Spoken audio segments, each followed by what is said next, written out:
Assalamualaikum warahmatullahi wabarakatuh. Selamat pagi anak-anak, kita bertemu lagi pada materi berikutnya tentang sistem pencernaan makanan. Bui berharap anak-anak sehat semuanya sehingga dapat mengikuti pelajaran hari ini dengan baik. Dan saya berharap anak-anak bisa memahami materi yang Bui sampaikan untuk hari ini. Di pertemuan minggu lalu kita sudah membahas tentang struktur dan organ dari tumbuhan. Sekarang kita akan mempelajari tentang sistem pencernaan makanan dari materi tentang zat-zat yang dibutuhkan oleh tubuh atau zat-zat yang kita konsumsi. Kemudian nanti sampai dengan uji makanan. Zat-zat makanan yang diperlukan oleh tubuh diantaranya adalah karbohidrat, protein, lemak, vitamin, mineral, dan air. Karbohidrat merupakan sumber energi atau penghasil energi yang sangat diperlukan oleh tubuh. Selain itu, karbohidrat juga berfungsi sebagai bahan pembentuk protein dan lemak yang berperan untuk menjaga keseimbangan asam dan basa. Karbohidrat dapat digolongkan sebagai monosakarida dengan rumus kimianya C6H12O6, kemudian disakarida C12H22O11, polisakarida C6H10O5. Contoh dari monosakarida ada triosa, tetrosa, pentosa, dan heksosa, atau glukosa, fruktosa, galaktosa. Anak-anak kita sudah familiar dengan istilah glukosa atau gula. Semua ini yang tercantum di sini adalah termasuk gula sederhana. Gula sederhana maksudnya gula yang mudah diserap oleh tubuh. Contoh disakarida diantaranya adalah sukrosa, yaitu yang terkandung pada gula tebu, maltosa, dan salobiosa, serta laktosa atau gula susu. Contoh polisakarida yang familiar bagi kita adalah amilum. Yang berikutnya adalah tentang protein. Setiap sel hidup tersusun atas protein. Protein merupakan bagian penting dalam plasma sel. Selain sebagai komponen pokok, protein juga tersedia sebagai cadangan makanan, misalnya terdapat pada biji-bijian. Selain sebagai penghasil energi, protein juga bermanfaat untuk pertumbuhan dan pengganti sel-sel tubuh yang rusak. Sumber protein bisa berasal dari hewani maupun nabati. Yang hewani kita sebut sebagai protein hewani. Terkandung dalam daging, ikan, telur, susu, dan keju. Kita tahu bahwa bahan utama keju adalah dari susu. Protein nabati adalah yang terkandung di dalam biji-bijian, kacang-kacangan, misalnya juga pada gandum. Itu yang termasuk protein nabati, yaitu berasal dari tumbuhan. Yang ketiga, lemak. Lemak merupakan sumber energi penghasil kalori paling besar bagi tubuh dibandingkan dengan karbohidrat dan protein. Selain itu, fungsi lemak adalah sebagai pelarut vitamin A, D, E, K, pelindung organ tubuh, bahan pembentuk membran sel, bahan untuk pembuatan hormon steroid, yaitu estrogen dan progesteron, kemudian menjaga suhu tubuh. Lemak juga dapat dibedakan menjadi dua berdasarkan tingkat kejenuhannya, yaitu ada asam lemak jenuh dan asam lemak tak jenuh. Asam lemak jenuh umumnya berasal dari hewan, contohnya mentega dan gajih. Asam lemak tak jenuh banyak terdapat pada lemak nabati, misalnya minyak jagung, minyak kedelai, minyak kelapa, dan minyak sayur serta yang lainnya. vitamin dan mineral. Tadi kita katakan bahwa vitamin A, D, E, K yang larut dalam lemak. Sedangkan vitamin yang lain itu larut dalam air. Vitamin berfungsi sebagai regulator atau zat pengatur. Selain vitamin, kita membutuhkan juga mineral. Mineral yang berwujud garam. Garam itu persenyawaan antara asam dan basa. Anak-anak sudah pelajari di kelas 7. Dan anak-anak perlu tahu yang namanya garam bukan hanya garam dapur. Garam dapur itu adalah hanya salah satu contoh garam. Mineral berfungsi untuk pembentukan hormon, tulang, gigi, dan darah. Mineral juga berfungsi membantu regulasi fungsi tubuh seperti pertumbuhan dan metabolisme.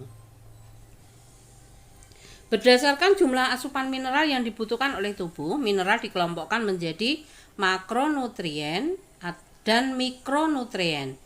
Makronutrien merupakan mineral yang dibutuhkan dalam jumlah yang cukup banyak oleh tubuh.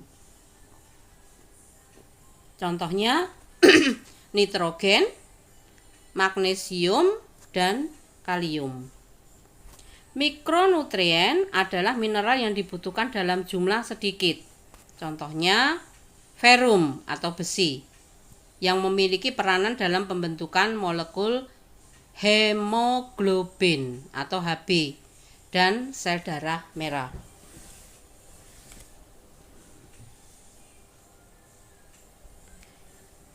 Yang berikutnya adalah air. Selain kelima zat makanan yang telah diuraikan sebelumnya, air juga memiliki peranan yang penting. Fungsi utama air antara lain mengangkut nutrien ke dalam jaringan, mengangkut sisa metabolisme yang tidak terpakai dari jaringan keluar tubuh, dan sebagai medium berbagai reaksi kimia dalam tubuh. Air masuk ke dalam tubuh antara lain melalui melalui air minum, makanan berupa buah, sayur, atau daging. Anak-anak, kalau kita mencermati sebenarnya satu jenis makanan itu tidak hanya mengandung satu zat. Misalnya saja kalau misalnya kalau kita mengkonsumsi semangka itu juga ada kandungan airnya, kemudian ada kandungan mineralnya, kemudian ada kandungan gulanya. Nah, berarti kalau kita mengkonsumsi suatu makanan sebaiknya tidak hanya itu saja. Nah, ibu kalian sudah merupakan ahli gizi yang baik. Contoh anak-anak, misalnya kebutuhan karbohidrat bisa dipenuhi dari nasi, atau mungkin nasi diganti roti, berarti ada gandum. Kalau tidak, karbohidrat bisa dipenuhi dari kentang, dari singkong, atau yang lainnya. Kita tahu di Indonesia, masyarakat di Indonesia, makanan pokoknya tidak hanya nasi, ada yang dari jagung untuk saudara-saudara kita di Indonesia Timur. Kemudian sagu. Nah, berarti itu adalah sumber karbohidratnya.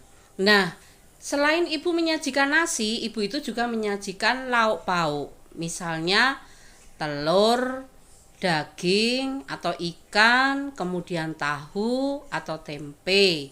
Nah, berarti di situ sudah ada kandungan proteinnya. Selain ada protein, juga ada kandungan yang lainnya.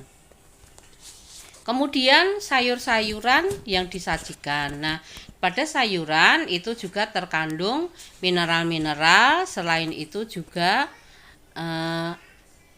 untuk lauk pauk tadi selain protein juga ada lemaknya. Kemudian sayur, karena kita mengkonsumsi makanan dengan sayur, kemudian kita minum, berarti insya Allah sudah tercukupi kebutuhan yang ada di dalam tubuh kita atau kebutuhan untuk tubuh kita. Nah, sekali lagi anak-anak, kalau makan tidak hanya itu-itu saja. Misalnya anak-anak kan biasanya suka makan instan. Mie instan, Bu, yang dimakan. Tidak apa, pada pagi hari mengkonsumsinya mie rasa soto. Kemudian siang mie rasa bakso. Kemudian sorenya mie goreng rasa ayam. Loh, Bu, itu sudah macam-macam, sudah ada soto.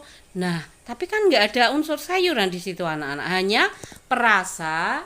Berarti kalau mie berarti anak-anak hanya mengkonsumsi karbohidrat. Walaupun di situ juga ada vitamin atau mineral. Tapi kalau misalnya kalian mengkonsumsi mie, ya tolong bisa ditambahkan dengan sayuran, dengan kubis, mungkin ditambah cabai, karena cabai ada vitamin C-nya yang cukup tinggi juga anak-anak. Kemudian bisa ditambah sayuran hijau yang lain seperti sawi. Tapi sekali lagi tidak boleh terus-menerus mengkonsumsi satu makanan yang sama. Pagi mie, siang mie, sore mie, besok lagi mie lagi. Nah, seperti itu nanti pencernaan kalian yang akan mengalami gangguan atau kesulitan. Begitu anak-anak ya. Jadi tolong makanan yang disajikan ibu di rumah itu bisa kalian nikmati. Kebutuhan energi. Sekarang kita membahas tentang kebutuhan energi. Kebutuhan energi itu tergantung dari jenis kelamin, umur, pekerjaan, berat badan, dan suhu lingkungan. Juga berpengaruh terhadap asupan makanan. Contoh saja umur, yang mudah aja umur. Gak mungkin lah anak anak masih usia 2 tahun dengan orang yang sudah dewasa umur 20 tahun membutuhkan porsi makan yang sama. Kan tidak. Nah, sekarang untuk jenis kelamin, laki-laki dengan perempuan juga. Pekerjaan, yang pekerja berat dengan yang pekerja ringan juga kebutuhan energinya tidak sama.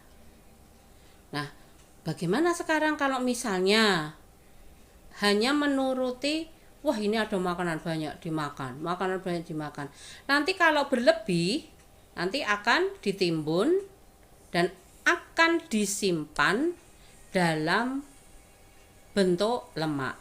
Lemak memang berfungsi untuk kebaikan kita anak-anak, diantaranya adalah menjaga suhu tubuh, menghangatkan badan kita sebagai selimut anak-anak.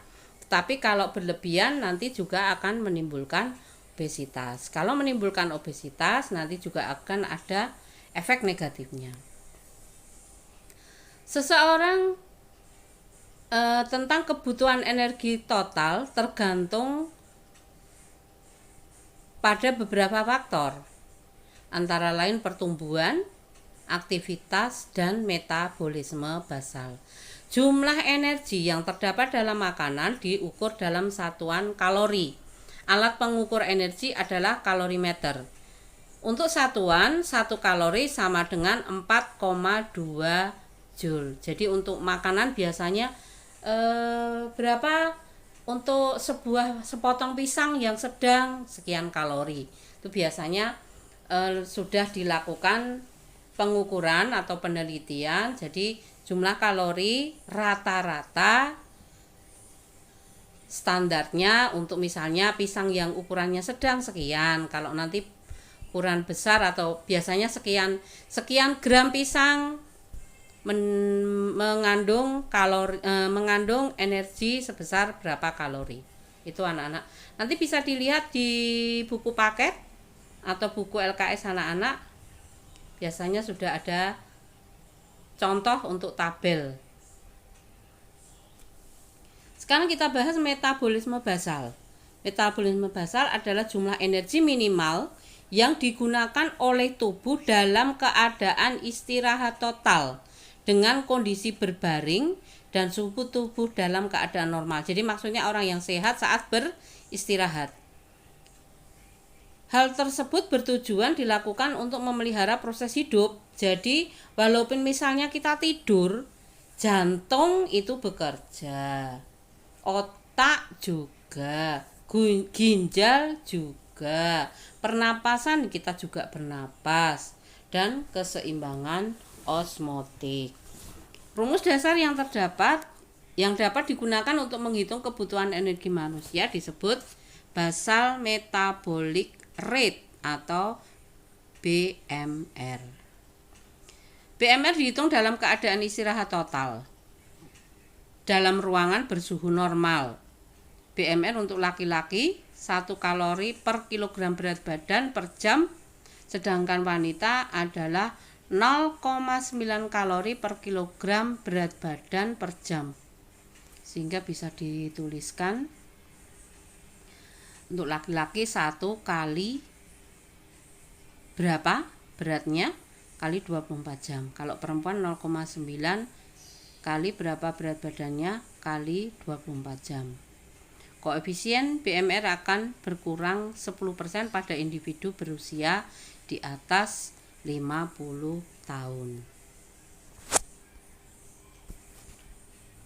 Resting metabolic expenditure atau RME adalah pemakaian energi istirahat.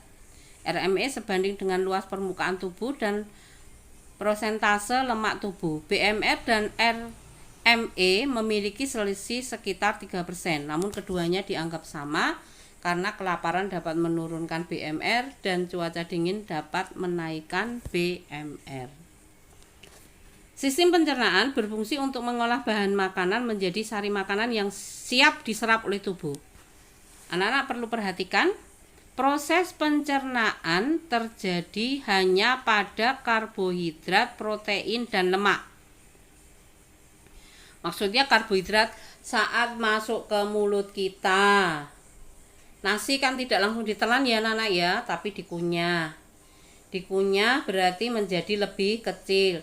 Tambah dengan air liur kita. Nah, itu sudah mulai proses pencernaan di mulut. Ada pencernaan mekanik, yaitu gigi memotong-motong menjadi lebih kecil. Kemudian dengan air liur berarti ada proses pencernaan secara kimia. Kemudian nanti lanjut sampai ke lambung, juga ada proses dan seterusnya. Ini akan kita bahas di minggu yang akan datang. Protein juga demikian dan lemak. Nah, nanti karbohidrat mulai proses pencernaannya mekanik di mana, protein di mana, lemak di mana, itu nanti akan kita pelajari di pertemuan yang akan datang. Sedangkan vitamin, mineral, serta air langsung diserap dan digunakan oleh tubuh. Proses ini dilakukan oleh sistem pencernaan yang terdiri atas saluran makanan dan kelenjar pencernaan. Selanjutnya untuk materi kedua tentang uji makanan. Anak-anak, untuk menguji makanan, zat yang akan kita uji untuk menguji kandungan zat tepung atau amilum, menggunakan reagennya adalah Lugol. Jadi misalnya suatu zat, ambil contoh aja misalnya nasi dicampur dengan Lugol. Kemudian kita mau menguji misalnya nasi, biskuit, jadi ditumbuk kemudian ditetesi dengan Lugol. Zat makanan yang mau kita uji, misalnya tiga contoh zat ya, nasi, biskuit, kemudian pisang misalnya, minyak ada 4 misalnya. Nah, kita tetesi dengan Lugol. Jika mengalami perubahan warna menjadi biru tua, berarti zat makanan yang kita uji itu mengandung banyak zat tepung.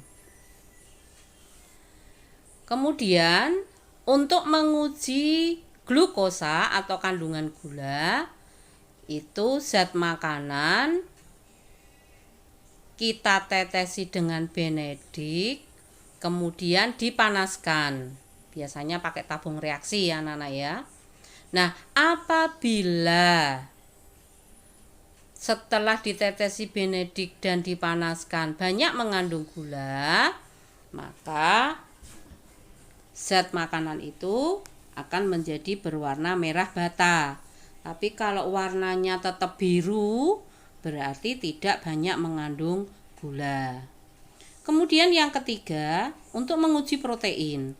Kalau menguji protein, reagennya namanya biuret. Nah, jika sama seperti tadi anak-anak, jadi dicampurkan atau ditetesi biuret, jika warnanya ungu berubah menjadi ungu, maka banyak mengandung protein. Sedangkan lemak, cara mengujinya beda. Jadi misalnya tadi pisang kita oleskan pada kertas, kemudian kita terawang. Kalau pada kertas itu ada kelihatan seperti basah, berarti makanan itu mengandung lemak. Contohnya anak-anak mentega, kalau kita ambil sedikit kemudian kita oleskan pada minyak, kita diamkan, kita terawang, maka akan kelihatan seperti basah. Nah, berarti di situ banyak mengandung lemak. Sekian anak-anak untuk materi hari ini. Bu Wiwi memberikan latihan seperti biasa. Selamat untuk mengerjakan latihan yang Bu Wiwi berikan. Untuk mengerjakan latihan, lihat soal di spensako.id pada ulangan harian seperti biasa. Semoga penjelasan Bu Wiwi dapat membantu anak-anak memahami materi ini. Semoga mendapatkan hasil yang memuaskan.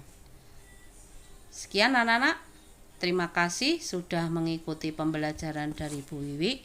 Sekali lagi jaga kesehatan. Semoga di pertemuan semester 2 kita bisa bertatap muka, tidak hanya mengalami PJJ. Semoga pandemi COVID segera berlalu. Kita berdoa semuanya anak-anak, semoga kita juga selalu dalam lindungan Allah dan selalu mendapatkan kesehatan, dipermudah segala urusannya untuk belajar mendapatkan ilmu yang maksimal. Sekian, assalamualaikum warahmatullahi wabarakatuh.